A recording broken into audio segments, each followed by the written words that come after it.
கடந்த 2 நாட்களாக தேடப்பட்டு வந்த 2 வயது சிறுவன் 45 மணி நேரத்திற்கு பிறகு சடலமாக மீட்கப்பட்டார். கிளந்தான் தானாமேரா பகுதியில் உள்ள கம்போங் கரீலா குடியிருப்பு பகுதியில் இருந்து காணாமல் போன ஹூட் ஆரியான் எனும் அச்சிறுவன் அருகில் உள்ள ஆற்றில் விழுந்ததாக நம்பப்பட்ட நிலையில் கடந்த 45 மணி நேரமாக 30க்கும் மேற்பட்ட மீட்புத்துறை அதிகாரிகளுடன் தேடுதல் வேட்டையை மேற்கொண்டதாக தானாமேரா மாவட்ட காவல்துறை தலைவர் உதவி ஆணையர் முகமது ஹக்கி அஸ்புல்லா தெரிவித்தார்.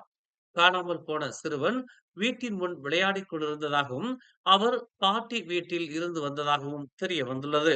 இறுதியாக சிறுவன் காணாமல் போன இடத்திலிருந்து 7 கிலோமீட்டர் தூரத்தில் உள்ள மர கிளைகளிலிருந்து மீட்கப்பட்டதாக முகமது ஹக்கி அஸ்புல்லா கூறினார். கடந்த ஞாயிற்றுக்கிழமை மலாக்காவில் தமான் ஸ்ரீ மங்காவில் உள்ள ஒரு வீட்டில் இறந்து கிடந்த பகுதி நேர பாடகரின் உடலில் 14 கத்திக்குத்து காயங்கள் இருந்தது பிரேத பரிசோதனையில் கண்டறியப்பட்டுள்ளது. பிப்ரவரி 24ஆம் தேதி மலாக்கா மருத்துவமனையின் தடயவியல் நிபுணர்களால் நடத்தப்பட்ட பிரேத பரிசோதனையின் முழு அறிக்கையும் போலீசாருக்கு கிடைத்துள்ளது என்று மலாக்கா தெங்கா மாவட்ட காவல்துறை தலைவர் கிறிஸ்டோபர் பாட்டி தெரிவித்தார். கொலைக்கான தண்டனை சட்டம் பிரிவு 302 கீழ் இவ்வழக்கு விசாரிக்கப்பட்டு வருவதாக அவர் கூறினார். தமான் ஸ்ரீ மங்காவில் உள்ள ஒரு மாடி வீட்டின் படுக்கை அறையில் இரத்த வெள்ளத்தில் ஒரு பெண் இறந்து கிடந்தது முன்னர் தெரிவிக்கப்பட்டது குறிப்பிடத்தக்கது. உரிமை கட்சியை அங்கீகரிக்காமல் தேசிய சங்கங்களின் பதிவு இலாகாவான RYS தடை விதித்திருப்பதை எதிர்த்து உரிமை கட்சியினர் கோலாலம்பூர் உயர்நீதிமன்றத்தில் வழக்கு பதிவு செய்துள்ளதாக உரிமை கட்சியின் தலைவர் பேராசிரியர் ராமசாமி இன்று தெரிவித்தார். முன்னதாக உரிமை கட்சியின் விண்ணப்பத்தை ROS நிராகரித்த நிலையில் கோலாலம்பூர் உயர்நீதிமன்றம் அக்கட்சியின் தற்காலிக தலைமை குழுவை அங்கீகரித்திருப்பதாகவும் ROSக்கு எதிரான வழக்கை விசாரிக்கவும் உத்தரவிட்டுள்ளது. மேலும் இது தொடர்பான நீதிமன்ற விசாரணையை உயர்நீதிமன்றம் விரைவில் தொடங்கவிருப்பதாகவும் முதற்கட்ட விசாரணைக்கான நாள் விரைவில் அறிவிக்கப்படும் என்றும் பேராசிரியர் ராமசாமி தெரிவித்தார். உரிமை கட்சிக்காக சிவமுருகன், ஷம்சீர் சிங், குணமலர் ஆகிய வழக்கறிஞர்கள் நீதிமன்ற வழக்குகளுக்கான வழக்கறிஞர்களாக நியமிக்கப்பட்டுள்ளதாகவும் ராமசாமி கூறினார்.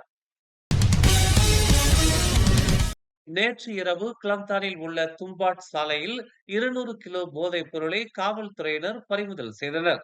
சந்தேகத்திற்குரிய வாகனம் சபாங் எம்பாட் சாலையில் சுற்றி வருவதை கண்டதும் சம்பந்தப்பட்ட வாகனத்தை நிறுத்தும்படி உத்தரவிட்டும் வாகனம் நிறுத்தாமல் தொடர்ந்து சென்ற நிலையில் வாகனத்தின் சக்கரத்தை நோக்கி சுட்டதாகவும் வாகனத்தில் இருந்த சந்தேக நபர் தப்பி ஓடியதாகவும் கிளந்தான் மாநில காவல்துறை தலைவர் டத்தோ முகமது யூசுப் மஹமட் தெரிவித்தார்.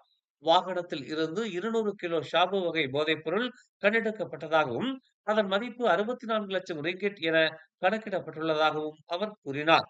வாகனத்தில் இருந்து தப்பி ஓடிய நபர் 39 வயதான முகமது ஃபைசால் முகமது ஹனாஃபி என அடையாளம் காணப்பட்டுள்ளதாக அவர் கூறினார். பெண் பாதுகாவலர் ஒருவரை ஆடவர் ஒருவர் கடுமையாக தாக்கும்படியான காணொளி சமூக வலைதளங்களில் பரவியதை அடுத்து சம்பந்தப்பட்ட ஆடவரை காவல்துறையினர் தேடி வருவதாக செர்டாங் மாவட்ட காவல்துறை தலைவர் உதவி ஆணையர் அன்பழகன் தெரிவித்தார்.